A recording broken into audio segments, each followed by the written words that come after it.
Hello friends, welcome to all in your YouTube channel that is Ram Study Waves. So today we are going to discuss about an important topic of class 9 that is hydrosphere. तो आज हम बात करेंगे hydrosphere की. So let us start the chapter that is hydrosphere. First we have to discuss about the meaning of hydrosphere कि hydrosphere का मतलब क्या होता है. ठीक है, तो एक एक करके हम समझ लेते हैं. Hydrosphere hydrosphere it refers to water. ठीक है, तो area covered by water bodies on earth surface. तो यानी अर्थ सरफेस पे ये मैप आप देख रहे हो, अर्थ सरफेस पे ये जो एरिया वाटर बॉडीज के द्वारा कवर्ड है, इसी एरिया को हम बोलते हैं हाइड्रोस्फीयर. क्या बोलते हैं भाई? हाइड्रोस्फीयर. हाइड्रोस्फीयर जो है एज पर फिगर, आप जैसा आप देख पा रहे हो फिगर में, हाइड्रोस्फीयर जो है वो ऑलमोस्ट जो अर्थ का है वो 2/3 एरिया कवर किए हुए, यानी नियर अबाउट 71% एरिया. तो 71% एरिया किससे घिरा हुआ है भाई? पानी से घिरा हुआ है. और यही 71% क्या कहलाता है? हाइड्रोस्फीयर कहलाता है. एंड 29% जो लैंड है, ये जो लैंड मास है, it is 29%, it is known as lithosphere. इसको क्या बोलते हैं भाई? हम लिथोस्फीयर बोलते हैं. तो इस चैप्टर में हम किसकी बात करेंगे? हाइड्रोस्फीयर की बात करेंगे. Now let us discuss about the distribution of hydrosphere. तो हाइड्रोस्फीयर का जो डिस्ट्रीब्यूशन है, जो, ठीक है, किन किन चीजों में डिवाइड है, तो जो सबसे बड़ा डिस्ट्रीब्यूशन है, जो सबसे ज्यादा एरिया कवर किए हुए है, वो ओशियन वाटर. ओशियन वाटर जो है वो 97% पानी रखे हुए है. अब 71 का 97%, यानी अगर हाइड्रोस्फीयर को मान लेंगे 100%, तो उस 100% में 97% किसके द्वारा कवर्ड है? ओशियन के द्वारा कवर्ड है. ये आपको ओशियन दिख रहा है, यानी 97%. बचा कितना भाई? 3%. इन 3%, 2.3% इन the form of polar ice. तो जो पोल पे जो आइस है, वो कितना है भाई? 2.3%. 2.3% जो है वो पोलर आइस के फॉर्म में है. बचा कितना? 0.7. 0.7%. इन 0.7, 0.66% दैट इज ग्राउंड वाटर. ठीक है, जो ग्राउंड वाटर है. और जो सरफेस पे है, that is 0.04%, that is on surface water. और 0.03% ये है आपका क्या? Surface water in the form of rivers, lake, ponds. ठीक है, यानी जो total out of 100, how much we contain fresh water for use, that is 0.7%. It means availability of fresh water is very less. We need to conserve water. We need to conserve water. ठीक है, so this is all about the distribution. 97%, 2.3%, and 0.7 is fresh water. 0.7 categorized into two parts: underground water and surface water. Now we will move on next, that is hydrological cycle. So what does it means? Hydrological cycle क्या मतलब होता है hydrological cycle का? ठीक है, तो video पूरा ध्यान से देखिए और बहुत ही कम समय में ये पूरा चैप्टर आपको क्लियर हो जाएगा. एक बार नहीं, दो बार देखिए और साथ के साथ पढ़ते रहिए. बिल्कुल शॉर्ट नोट्स हैं और आराम से आपका सारा चैप्टर क्लियर होने वाला है. ठीक है, now hydrological cycle. So hydrological cycle it is well known by water cycle, जो हम वाटर साइकिल के नाम से जानते हैं भाई. इसी का थोड़ा सा एडवांस नाम हो गया हाइड्रोलॉजिकल साइकिल. यानी साइकिल मीन्स क्या होता है? सर्कुलेशन. साइकिल मीन्स क्या होता है? सर्कुलेशन, यानी मूवमेंट. ठीक है, अब जैसे पानी है हाइड्रोस्फीयर में, तो हाइड्रोस्फीयर से वाटर कहाँ मूव करेगा भैया? भाप बन के कहाँ मूव करेगा? एटमॉस्फेयर में. ठीक है, भाप बन के कहाँ चला जाएगा? ये एटमॉस्फेयर में. एटमॉस्फेयर से क्या होगा? फिर कंडेंस होगा और बारिश होगी. बारिश होने के बाद वो कहाँ पे आएगा? अगेन लिथोस्फेयर, यानी लैंड पे आएगा. है ना, बारिश कहाँ पे आएगी? लैंड पे आएगी.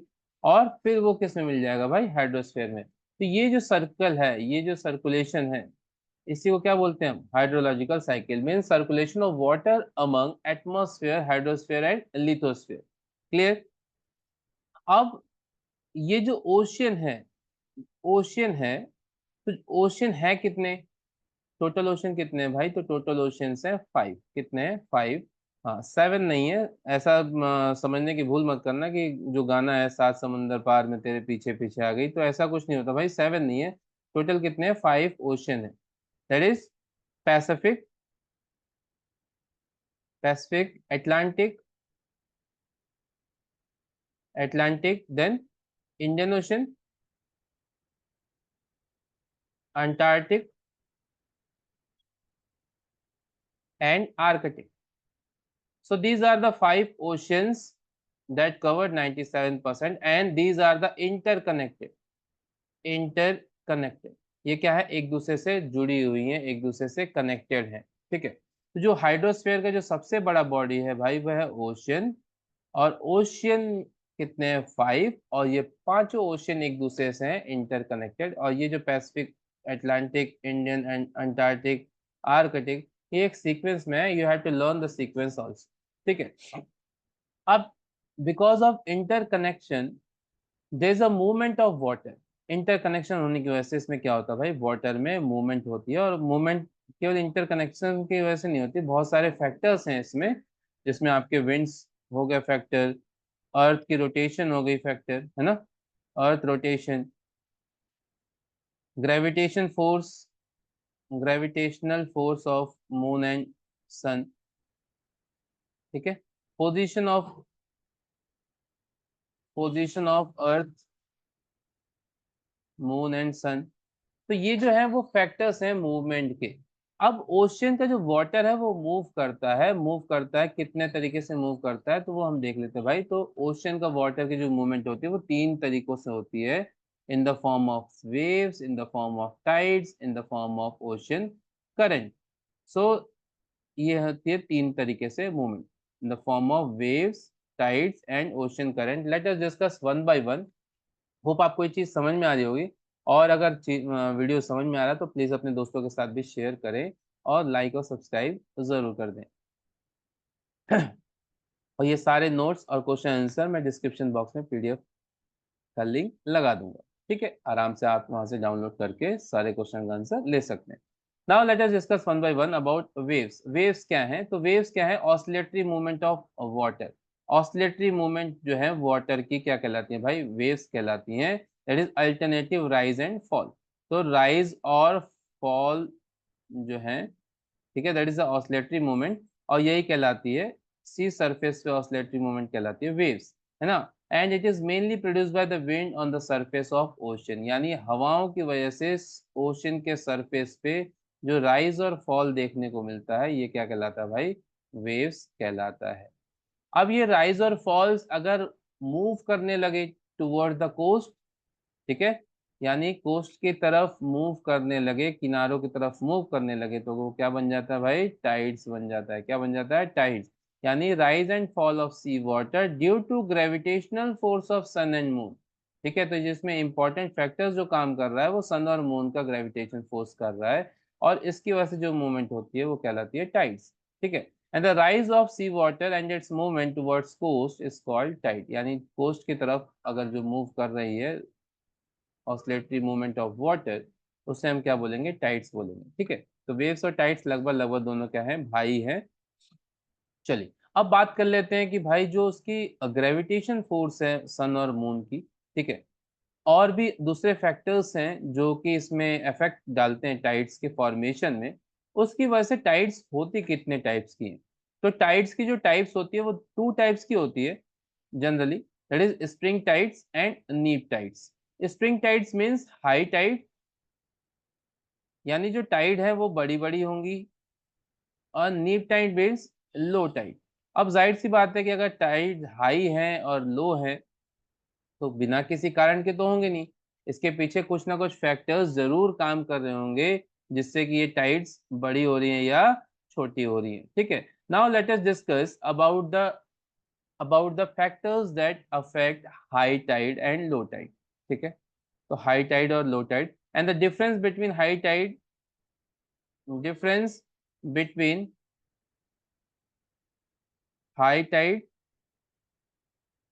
And low tide. ठीक है, हाई टाइड और लो टाइड के जो बीच का डिफरेंस है उसको क्या बोलते हैं भाई, हम टाइड रेंज बोलते हैं। ये भी एग्जाम में बहुत आता है, तो ये बोलते हैं टाइड रेंज, यानी difference between high tide and low tide. Now let us discuss the factors that affect tide. First factor is apogee and perigee. Apogee and perigee is the both the position of moon, यानी distance, ठीक है, earth और moon के बीच की distance as per earlier we discuss regarding the rotation of earth chapter, जिसमें हमने बात की थी सन और अर्थ के बीच में एक समय ऐसा आता है जब वो सन अर्थ के सबसे पास रहती है, एक समय ऐसा आता है बहुत सबसे दूर रहती है, यानी क्लोजेस्ट और फारदेस्ट का कंसेप्ट था जिसको हम एपीहिलियन और पेरिहिलियन के नाम से जानते थे। ठीक है, तो वैसे ही अपोजी का मतलब, ठीक है, और पेरिजी का मतलब, तो when earth closest closest to the moon, ठीक है, या दूसरे भाषा में कह ले कि मून क्या है, क्लोजेस्ट है किसके, अर्थ के। तो जब सबसे पास रहेगा उस पोजीशन को हम बोलेंगे पेरिजी, P for pass and P for पेरिजी। ठीक है, apogee means farthest, farthest position, farthest position of earth and moon, earth and moon, यानी अर्थ और मून के बीच में जो सबसे ज्यादा दूरी रहेगी उस पोजीशन को बोलेंगे अपोजी। तो जब पास रहेगा तो जाहिर सी बात है ग्रेविटेशन फोर्स ज्यादा काम करेगा, और ग्रेविटेशन फोर्स ज्यादा काम करेगा तो क्या होगा, हाई टाइड्स होंगी, क्या होंगी, हाई टाइड। दूर होंगी तो ग्रेविटेशन फोर्स कम काम करेगा, उसको बोलेंगे हम, तो जनरली क्या जनरेट होंगी, लो टाइड जनरेट होंगी। ठीक है, दूसरा फैक्टर जो काम करता है position of earth sun and moon, यानी इन तीनों की पोजीशन भी इफेक्ट करती है। यानी अगर सन, अर्थ और मून जो है वो सीधी रेखा में रहेंगे, यानी स्ट्रेट लाइन में रहेंगे, स्ट्रेट डायरेक्शन में रहेंगे, है ना, it lies in straight direction. So इस कंडीशन में क्या क्रिएट होगी भाई, तो इस कंडीशन में क्रिएट होगी स्प्रिंग टाइड। कौन सी टाइड क्रिएट होगी, स्प्रिंग टाइड, यानी हाई टाइड क्रिएट होगी। ठीक है, अगर ये सीधे रेखा में ना हो के क्वाड्रेचर्स में रहें, यानी 90 डिग्री के एंगल पे रहें, इस हिसाब से कोई पोजीशन रहे अर्थ सन की मून में, यानी क्वाड्रेचर पोजीशन। ठीक है, so when earth sun and moon in quadrature position, तो इस पोजीशन में रहेंगे तो कौन सी टाइड होगी भाई, लो टाइड जनरेट होगी। ठीक है, तो होप आपको ये चीज समझ में आ गई होगी, हाई टाइड और लो टाइड का कॉन्सेप्ट। ठीक है, इसके अलावा एक और फैक्टर है भाई, full moon and new moon, full moon and new moon, ये भी इफेक्ट करता है हाई टाइड, हाई होंगी या लो होंगी। तो फुल मून यानी पूर्णिमा, जब चांद पूरा दिखाई देता है उस पोजीशन को क्या बोलते हैं भाई, फुल मून बोलते हैं। और फुल मून की कंडीशन में क्या होगा भाई, हाई टाइड होगा, क्या होगा, हाई। और न्यू मून यानी अमावस्या, इसकी कंडीशन में क्या होगा, लो टाइड होगा। तो होप आपको ये चीज समझ में आ गई होगी। ठीक है, अब बात कर लेते हैं नेक्स्ट मूवमेंट की, दैट इज ओशियन करंट। ठीक है, अगला जो मूवमेंट है वो क्या है, ओशियन करंट है, ओशियन करंट। ठीक है, अब ओशियन करंट क्या है भाई, तो when large mass of water in ocean circulate in regular pattern around the ocean, तो ओशियन के आसपास एक रेगुलर पैटर्न पे huge amount of water move from one ocean to another ocean, एक ही रेगुलर पैटर्न पे कंटिन्यूसली मूव करता रहता है, उसको बोलते हैं ओशियन करंट। जब ज्यादा अमाउंट में पानी मूव करता है, उसके अलग अलग क्या है, रीजन है। और रीजन से पहले हम बात कर लेते हैं उसके कैटेगरीज की। तो जो दो कैटेगरीज है, पहला कैटेगरीज है बेस्ड ऑन टेम्परेचर, यानी टेम्परेचर के आधार पे। और ये जो मूवमेंट होती है ना भाई, वो अलग अलग फैक्टर्स पे डिपेंड करती है, like temperature difference, like density, like winds that move from one place to another place। तो wind, density and temperature difference, ये जो तीन कारण है वो मेन कारण है किसके, ओशियन करंट के। ठीक, तो पहला based on temperature, and temperature के आधार पे ये दो कैटेगरी में डिवाइड है, एक द वार्म करंट, ठीक है, और the cold current. So on the basis of temperature it divides into two category, the warm current and cold current. तो वार्म करंट और कोल्ड करंट दो में ही ये डिवाइड है। वार्म करंट किसको बोलते हैं, when water flow from low latitude in tropical zone to high latitude in temperate zone, यानी लो लैटिट्यूड से हाई लैटिट्यूड की तरफ अगर पानी, ये आपका लो लैटिट्यूड है ना, और ये ऊपर क्या है आपका हाई लैटिट्यूड, यानी वाटर इधर को मूव कर रहा है, ठीक है, उसको बोलेंगे वार्म करंट। क्या बोलेंगे, वार्म करंट, यानी यहाँ से गर्म पानी इस तरफ को मूव कर रहा है, यानी they bring water into cold water area. तो warm water cold water area में मूव कर रहा है, वो कहलाएगा वार्म करंट। क्या कहलाएगा भाई, वार्म करंट कहलाएगा। इसका एग्जांपल लेते हैं the north Atlantic drift. The north Atlantic drift, ठीक है, the north Atlantic drift, the north Atlantic drift, ये इसका एक एग्जांपल हो गया, ठीक है, that is warm ocean current. चल, अब बात कर रहे थे कोल्ड करंट की, तो it flow from high latitude polar to low latitude equator region. यानी हाई लैटिट्यूड्स के, हाई लैटिट्यूड से कहाँ पे भाई, लो लैटिट्यूड की तरफ जो पानी मूव कर रहा है वो कहलाएगा कोल्ड करंट, यानी they bring cold water to the warm area, ठीक है। अब कोल्ड करंट में बात बात कर लेते हैं, कौन सा, इसका एग्जांपल की बात करें तो लेब्राडोर करंट, ठीक है। तो लेब्राडोर करंट की बात कर लेते हैं, तो ये हो गया आपका, that is high, sorry, cold water current, ठीक है। तो कोल्ड करंट आपका कौन सा एग्जांपल हो गया भाई, लेब्राडोर करंट हो गया। नाउ बेस्ड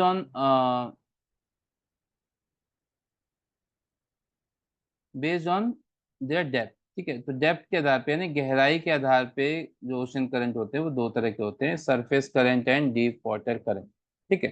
तो इसकी जो गहराई होती है, एक जो फिक्स आपकी ड्यूरेशन है, that is near about 400 metre. तो अगर ओशन सरफेस के 400 मीटर तक की बात करें, और 400 मीटर में जो ऊपर से पानी मूव कर रहा है वो कहलाएगा सरफेस करंट, और इसके नीचे का जो पानी मूव कर रहा है वो कहलाएगा डीप वाटर करंट, ठीक।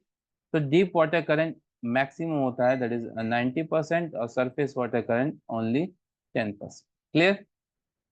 नाउ इसके रीजन क्या हैं, आज जैसा हमने बात करा कि कॉजेज ऑफ ओशन करंट, यानी ओशन करंट मूव हो रहा है पानी एक जगह से दूसरी जगह कंटिन्यूसली, उसके क्या क्या रीजन है। तो जो सबसे पहला रीजन है, that is level of salinity, यानी डेंसिटी का, ठीक है। तो जो डेंसिटी है अगर, ठीक है, तो जितना ही पानी खारा होगा, यानी सॉल्ट जितना ही ज्यादा होगा, वाटर उतना ही क्या होगा, डेंस होगा, उतना ही क्या होगा, डेंस होगा। और ज्यादा पानी डेंस होगा तो क्या करेगा भाई, ठीक है, तो